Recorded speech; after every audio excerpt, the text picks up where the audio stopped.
Welcome back to Story Essence Podcast. I'm your host, Sarah, and wow, do we have an incredible episode for you today. And I'm Marcus. If you thought part 1 of The Body Keeps the Score was mind-blowing, buckle up because part 2 is going to absolutely revolutionize how you understand trauma and your own body.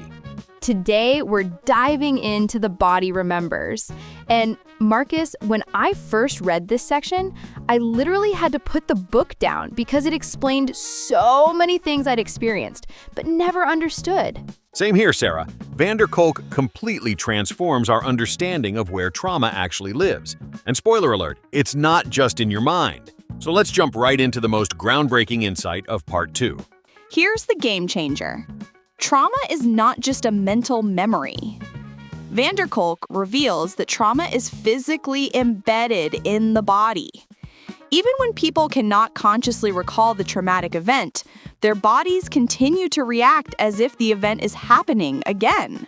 Wait, so you're telling me that even if my conscious mind has moved on from something traumatic, my body might still be stuck in that moment? Exactly. And here's how it works. Trauma changes how the autonomic nervous system functions. Instead of moving smoothly between calm and arousal like it should, traumatized individuals get stuck in survival modes, either hyperarousal or shutdown. Okay, let's break this down because the autonomic nervous system sounds complex, but it's actually running your life every single day.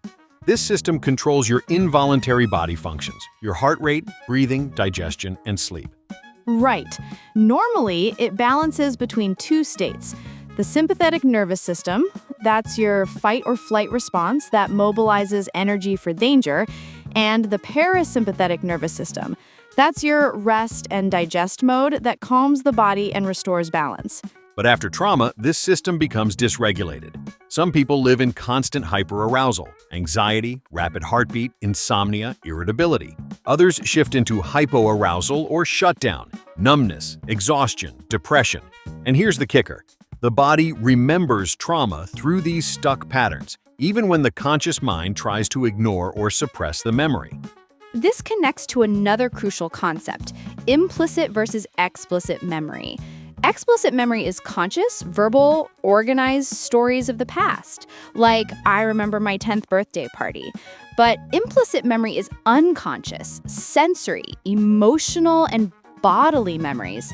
So implicit memory would be something like feeling terrified when smelling a certain cologne without knowing why. Exactly. Trauma often cannot be integrated into explicit memory, so it stays locked as implicit memory, resurfacing as body sensations, flashbacks, or sudden emotions. Kolk gives this powerful example. A war veteran may not consciously recall a specific firefight, but the sound of fireworks triggers sweating, trembling, and panic.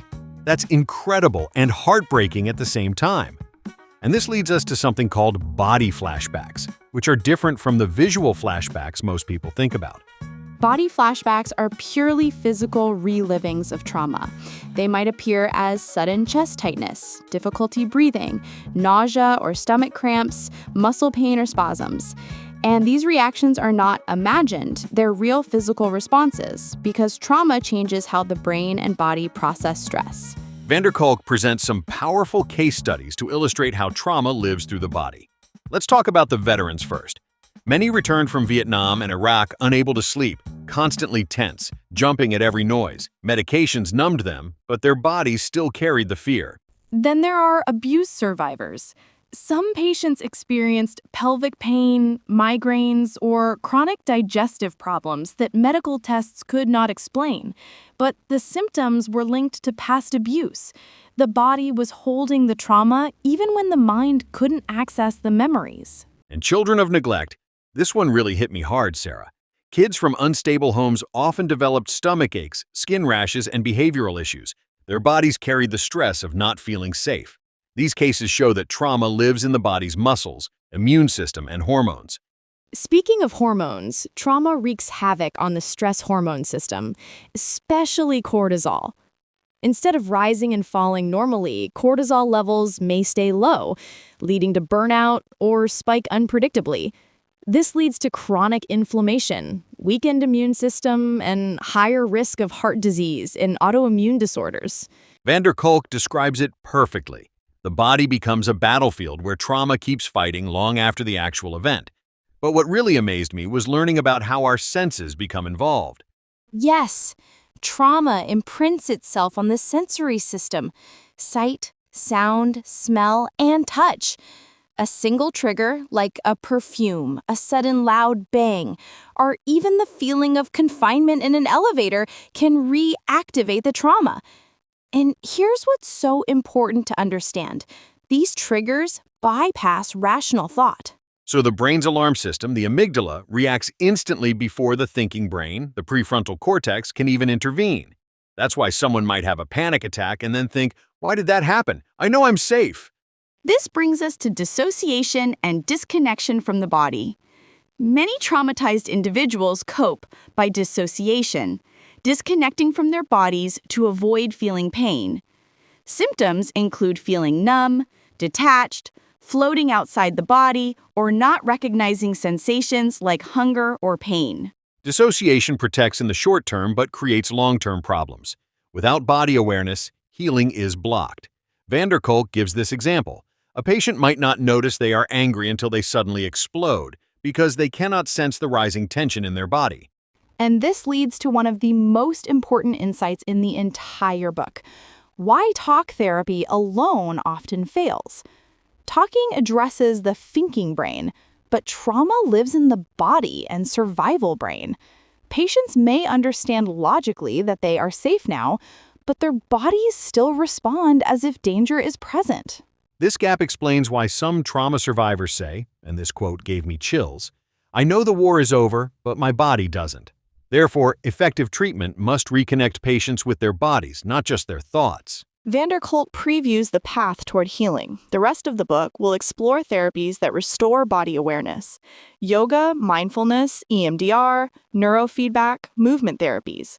Part 2 ends with a critical insight that trauma cannot be fully healed without bringing the body back into the process. And here's the hopeful message. Recovery begins when people learn to feel safe in their bodies again. Let's go through the 6 key takeaways from Part 2 because these are absolutely essential to understand. Key takeaway number 1, trauma is stored in the body as well as the brain. Number 2, the autonomic nervous system gets stuck in survival modes.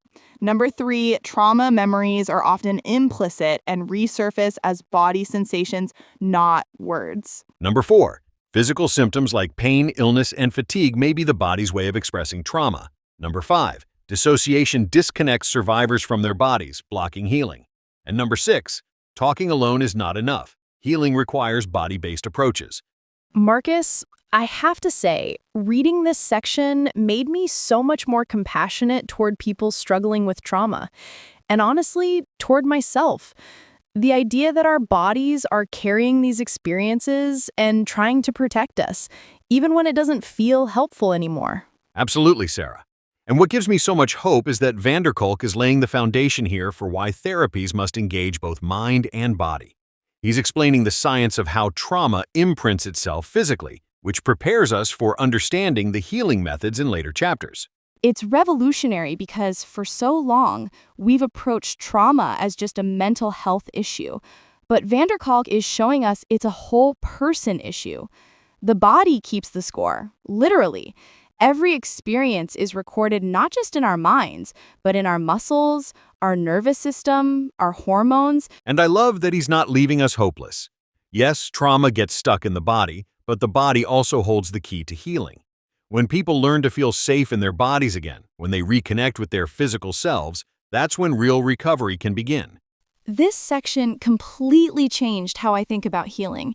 Whether it's veterans with PTSD, survivors of abuse, or children from chaotic homes, the path forward involves honoring what the body is telling us and working with it, not against it. If you've been listening and thinking about your own experiences or someone you love who's been through trauma, I want you to know that this understanding can be incredibly validating. Those physical symptoms, those seemingly random reactions, they make sense now. The body is not betraying you.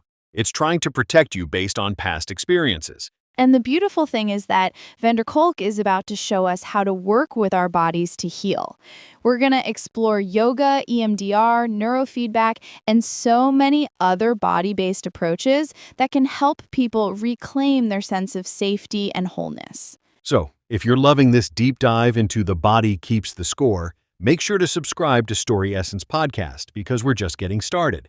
We'll be continuing this journey through Kolk's groundbreaking work, and trust me, the healing methods he explores are going to blow your mind. Share this episode with anyone who needs to hear this message. Sometimes understanding the science behind trauma can be the first step toward healing. And remember, if you're struggling, you're not broken. Your body is doing exactly what it learned to do to keep you safe. Thank you for joining us on this incredible journey through part 2 of The Body Keeps the Score.